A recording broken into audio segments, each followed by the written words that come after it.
আসসালামু আলাইকুম, নমস্কার। আপনাদের টিভি চ্যানেলকে জানাই অশেষ ধন্যবাদ আমাকে বলতে দেওয়ার জন্য। তার সাথে সাথে সমস্ত রাজ্যবাসী এবং দেশবাসীকে জানাই আগামী ঈদের প্রীতি শুভেচ্ছা ও অভিনন্দন। আমাদের রাজ্যের মুখ্যমন্ত্রী মহাশয়াকে জানাই আগামী ঈদুল ফিতরের প্রীতি শুভেচ্ছা অভিনন্দন। সাথে সাথে ডায়মন্ড হারবারবাসীদেরকে জানাই মজদুর লস্করের পক্ষ থেকে আন্তরিক শুভেচ্ছা ও অভিনন্দন। ও সাথে সাথে ডায়মন্ড হারবার কেন্দ্রের আমার ভাই অভিষেক ব্যানার্জি, তাকে জানাই প্রীতি শুভেচ্ছা ও অভিনন্দন। তো এই আনন্দময় দিনে বিশেষ কিছু বলতে চাইছি না, তবে যে করুণার কথা, যে দুঃখের কথা, যে বুক ফাটা যন্ত্রণার কথা আমি শুনেছি। গতকাল আমি আমার কনস্টিটিউয়েন্সি কেন্দ্রে গিয়েছিলাম মানুষদের সাথে কথা বলতে। তাদের বুক ভরা বেদনা, চোখ থেকে অশ্রু বেরিয়ে আসছিল। একজন 80 বছরের বৃদ্ধ এবং একজন তার সাথে সাথে একটা 17 বছরের একটা মেয়ে, তারও চোখ ফাটার কান্না। আমি জিজ্ঞাসা করলাম, কেন আপনারা কাঁদছেন? তারা বলছে যে কেন কান্না হবে না বলুন তো। বলছে যে, আমি জিজ্ঞাসা করলাম কেন কাঁদছেন? বলুন, কালকে যে ঈদ, আমাদের তো কোনো টাকা নেই ঘরে যে বাচ্চাদের জামা কাপড় কিনে দেব, চাল ডাল সিমাই কিছু কেনার পয়সা নেই। তাই বললাম, আপনি বাবা, আপনার তো 70 বছর বয়স হয়ে গেছে, তো আপনি ছেলেমেয়েরা দেখে না? বলে, ছেলেমেয়েরা দেখবে কি করে, ছেলে মেয়েদের তো কাজ নেই। বললাম, কেন, কাজ কি হয়েছে? বলে, তারা তো বাড়িতে বসে আছে। বললাম, আপনাদের এখানে তো কারখানা আছে, কারখানায় কাজ করছে না? বলে, কারখানা অনেক আগে বন্ধ হয়ে গেছে। আমি বললাম, না, কারখানা তো চলছে, তো আমি জানি, দেখে আসলাম আপনাদের ফলতা স্পেশাল ইকোনমিক জোন বা সেজ যেটাকে বলা, আগে এক্সপোর্ট প্রমোশন জোন ছিল, পরবর্তীকালে স্পেশাল ইকোনমিক জোন হয়েছে। তো এখানে তো কলকারখানা চলছে। বলছে, না বাবা, তুমি ভিতরের খবর জানো না। ভিতরের খবর হলো সমস্ত কলকারখানা প্রায় বন্ধ হতে চলেছে। তো আমি ব্যাপারটা তলিয়ে শুনলাম তাদের কাছ থেকে, যে তারা যে কর্মসংস্থানের মধ্যে দিয়ে তাদের দিন গুজার করত, আছে সে কলকারখানা বন্ধ হয়ে গেছে। তাদের কাছে ঈদটা আর অন্য দিনের মতোই স্পেশাল কোনো দিন না। তারা কাঁদছিল, বলছিল, আমার বাচ্চাদের নতুন জামা কাপড়, নাতিদের জামা কাপড় নেই, কারণ আমার ছেলে কাজ হারা। তো আমি ব্যাপারটা ওদের কাছে শুনলাম। ঠিক ওরকম একটা 17 বছরের মেয়ে বলল, দাদা, আমার বাবা ওখানে কাজ করতো, বাবা আজকে ওখানে কাজ হারিয়েছে, ঘরে বসেছিল, পাগল হয়ে গেছে, আমরা খুঁজে পাচ্ছি না।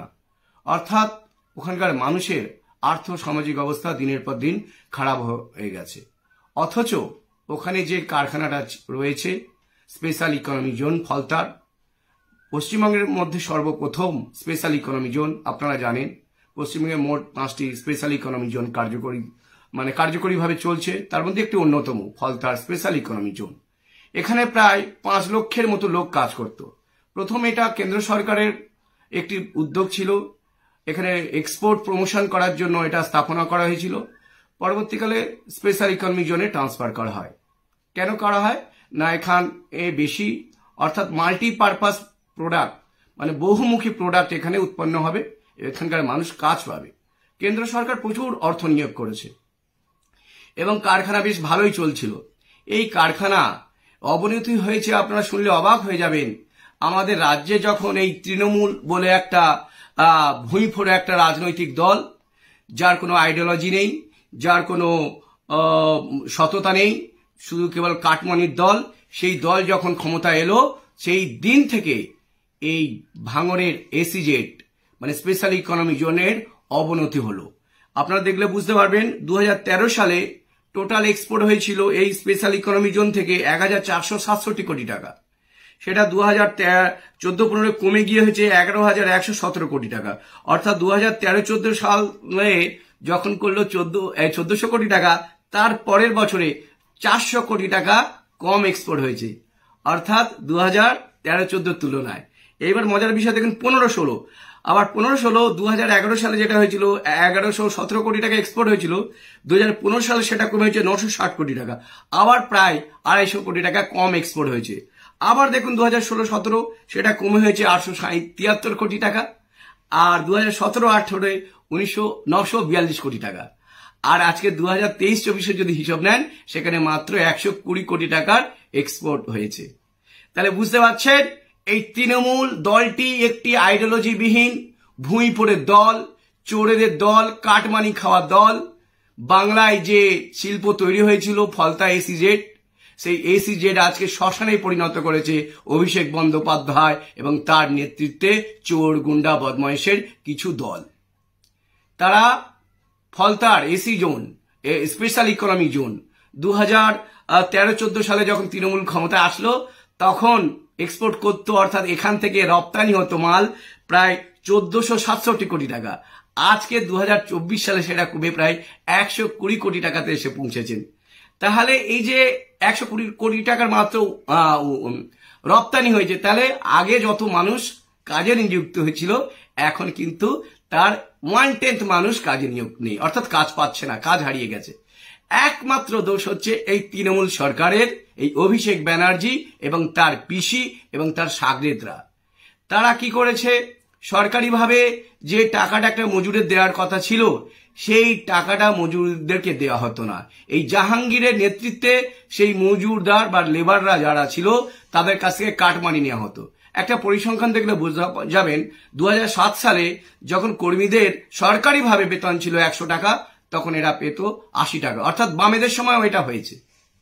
কি মজার বিষয়, সরকারি যে নিয়ম রয়েছে, একজন শ্রমিক যার প্রাপ্য অ্যানাউন্সমেন্ট যত ছিল তার থেকে সেটা পেত, সরকারিভাবে ওই কারখানাগুলোদেরকে দেওয়া বাধ্য করাতো এই ইউনিয়নের লোকজন, এই জাহাঙ্গীর খান, এই অরুণাভ, এই শামীম, এই যে অভিষেক, এরা করাতো। হ্যাঁ, সরকারের যে টাকা সেটা কোম্পানিদের মালিকদের কাছ থেকে বাধ্য করাতো ওই টাকার থেকেও বেশি। এইবার শ্রমিকদের দিত যে টাকাটা, ওই টাকাটা অনেক টাকা কেটে নিয়ে প্রায় 25% টাকা কেটে নিয়ে শ্রমিকদের দেওয়া হতো। তাহলে এই জাহাঙ্গীর, এই অভিষেক ব্যানার্জি, তার সাগরেদ, এখানে অরুণাভ, এই যে শামীম, এরা কি করত, কোম্পানিদের কাছ থেকে যা সরকারি মাইনে একজন কর্মচারীকে দেওয়ার কথা বা একটা ওয়েজেস দেওয়ার কথা তার থেকে বেশি আদায় করত বোনাস হিসাবে। আর দিত অ্যাকচুয়ালি বোনাস তো দিত না কোনো শ্রমিককে, কোনো কর্মচারীকে, তার 25% কেটে নিত প্রায়। তাহলে এদিকে মালিকদের কাছ থেকে প্রায় 25% বেশি অর্থ নিচ্ছে লেবার চার্জ, আর শ্রমিকদের দিচ্ছে 25% কম চার্জ, অর্থাৎ 100 টাকার মধ্যে 50 টাকা এই জাহাঙ্গীর, অভিষেক ব্যানার্জি, এই শামীম আর এই অরুণাভ এদের পকেটে যেত। এইভাবে দলটা চালিয়েছে, যার ফলে আজকের ফলতার স্পেশাল ইকোনমি জোন শ্মশানে পরিণত হয়েছে। আজকের এদের হাত থেকে বাঁচাতে হবে। আজকের ফলতার ওখানকার মানুষরা বললো, বাবা আমরা এই জমি দিতে চাইনি, এই জমিতে ভালো চাষ হতো, কিন্তু আমাদেরকে বোঝানো হয়েছিল এই জমিতে চাষবাসের থেকে শিল্প করলে বহু গুণ উৎপাদন হবে, তো আমরা দিয়েছিলাম আমাদের বাচ্চাদের জন্য। আজকের আমাদের বাচ্চারা এখানে কাজ পায় না। এখানে এত ইউনিয়নবাজি করেছে এই অভিষেকের চামচারা, এই জাহাঙ্গীর খান, এই অরুণাভ, এই শামীম, যে আমাদের বাচ্চাদেরকে প্রাণের ভয়, এখানে থাকলে প্রাণের ভয় হয়, সেই জন্য প্রাণ নিয়ে আমরা, কেউ গুজরাটে কাজে গিয়েছে, কেউ মুম্বাই কাজে গিয়েছে, কেউ মহারাষ্ট্রে, কেউ রাজস্থানে কাজ করতে গিয়েছে, কেউ দেশের বাইরে চলে গেছে। তাহলে বুঝুন এই তৃণমূল সরকার কত অপদার্থ সরকার। ভাইপো আমি মনে করি ভারতের যে শিল্পনীতিগুলো হয়েছিল 1948 সাল থেকে 1991 সাল পর্যন্ত, শিল্পনীতির একটিও নীতি জানে না। আমি চ্যালেঞ্জ করছি, এ ভাইপো একটা মাকাল ফল, অপদার্থ, রাজনৈতিক ব্যক্তিত্ব নয়। এ ঘরে বসে যদি চকলেট খায় ঠিক আছে, কিন্তু এ পার্লামেন্টে যাওয়ার এর ক্ষমতা নেই, এই একটা অপদার্থ। এ ভারতবর্ষের যে শিল্প নীতি বা শিল্প ইন্ডাস্ট্রি রেগুলেশন বা ইন্ডাস্ট্রি পলিসি যেগুলো হয়েছিল সেগুলো একটাও পড়ে না। তো যদি পড়ে থাকে, আমার এই টিভির মারফত ওই ভাইপোকে বলতে চাইছি, আপনি যে কোনো একটা ইন্ডাস্ট্রি পলিসি বা ফলতা ইকোনমিক জোন এর সার্ভাইভনেস নিয়ে আমার সাথে তর্কে আসুন বা বিতর্কে আসুন।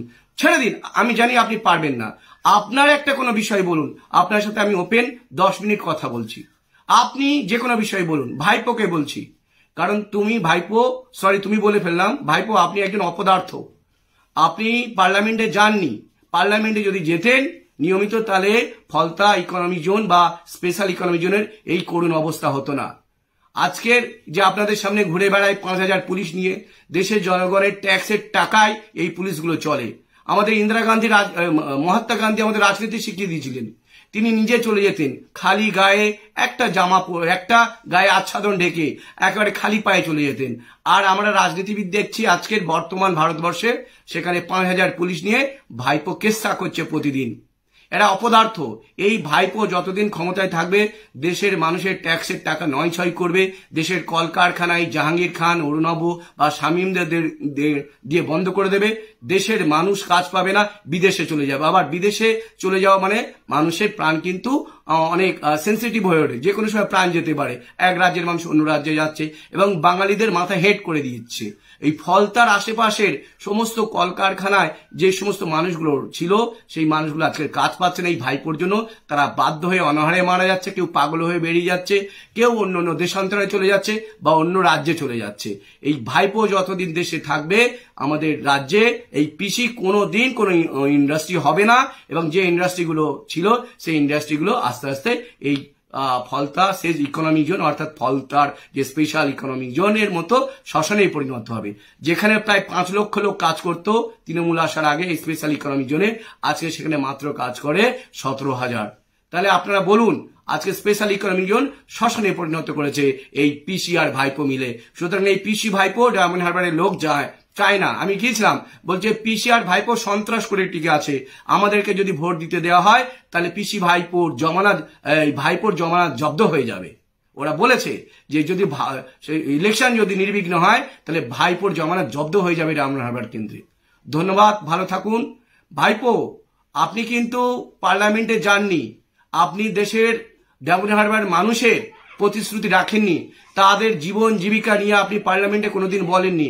আপনার কোনো হক নেই এই পার্লামেন্ট থেকে আবার দ্বিতীয়বার ইলেকশনে দাঁড়াবার। আপনি সন্ত্রাস চালিয়েছেন। আপনি মানুষের রায় নিন যে আপনার পক্ষে একটিও ভোট পাবেন না, নিরপেক্ষভাবে যদি ভোট হয়। 17 লক্ষ ভোটের মধ্যে ডায়মন্ড হারবার কেন্দ্রে আপনি একটিও ভোট পাবেন না। আমি চ্যালেঞ্জ করে বলছি, নিরপেক্ষভাবে বলুন, একটাও ভোট পাবেন না। কারণ প্রতিটি মানুষ আপনার উপর রেগে আছে, আপনার কর্মকাণ্ডের উপর। আপনি পার্লামেন্টের 2বার ওখানে এমপি হয়েছেন, একবারও একদিনের জন্য, এক মুহূর্তের জন্য ডায়মন্ড হারবার কেন্দ্রের মানুষের রুটি রুজি নিয়ে কোনোদিন কথা বলেনি। তাদের অধিকার, শিক্ষার অধিকার, স্বাস্থ্যের অধিকার, কর্মসংস্থানের অধিকার, ফলতা স্পেশাল ইকোনমি জোন নিয়ে কোনোদিন বলেননি। আপনারই লুটপাট চালিয়েছেন জাহাঙ্গীর খান, অরুণাভ, শামীম এদেরকে দিয়ে।